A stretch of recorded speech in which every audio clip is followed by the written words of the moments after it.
Hello everyone, শুরু করছি আজকে একটা নতুন ভিডিও। সকলকে ওয়েলকাম জানাই আমার চ্যানেলে। আজকে আমি রান্না করব জ্যান্ত ট্যাংরা মাছ।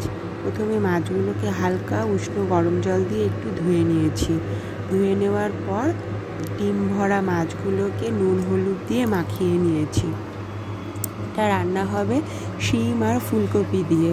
প্রথমে আমি কড়াইতে সাদা তেল গরম করে নিলাম। গরম করে তেল নেওয়ার পর একটু ওর মধ্যে গোটা জিরে ফোড়ন দিয়ে দিলাম। গোটা জিরে ফোড়ন দেওয়ার পরে কড়াইটা ভালো গরম হয়ে গেছে।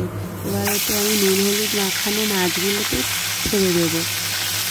মাছগুলো ছেড়ে দেওয়ার পর আমি মাছটাকে এপিট এপিট করে একটু উল্টে নেব। আর কড়াইটা কিন্তু অবশ্যই ভালো গরম হতে হবে, নাহলে কিন্তু তলাতে লেগে যাবে কড়াইতে।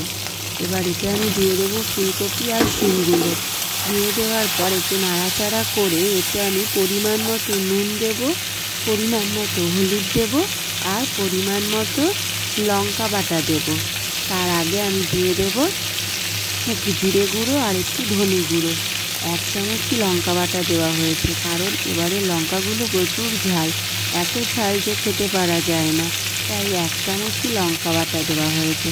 আর আমার রান্নাটা হচ্ছে কিন্তু পুরোই কাঁচা লঙ্কাতে, কারণ কাঁচা লঙ্কা শরীরে কোনো এফেক্ট করে না।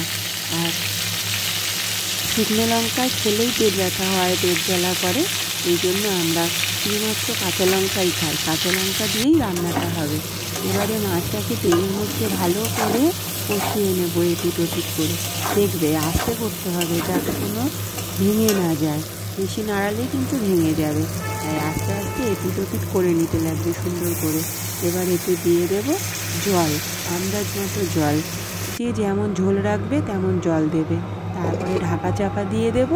ঢাকা চাপা দিয়ে শিম আঁচে 10 মিনিট মতো রেখে দেব। আর আমি সবসময় কিন্তু রান্নাটা শিম আঁচেই করি, তাতে সবজিগুলো ভালো গলে। এবার ঢাকনাটা খুলে দিলাম। খুলে দিয়ে আমি ধনেপাতা কুচি দিয়ে দিলাম। ধনেপাতা কুচি দিয়ে গ্যাসটাকে বাড়িয়ে দিয়েছি। বাড়িয়ে দেওয়ার পর একটু ফুটিয়ে নিলাম। ভালো করে ফুটে যাওয়ার পর এই নাড়িয়ে নিলাম।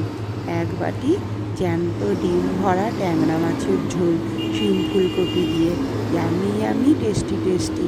তোমরা সকলে ট্রাই করো। ভালো লাগলে share, comment, like. Thank you.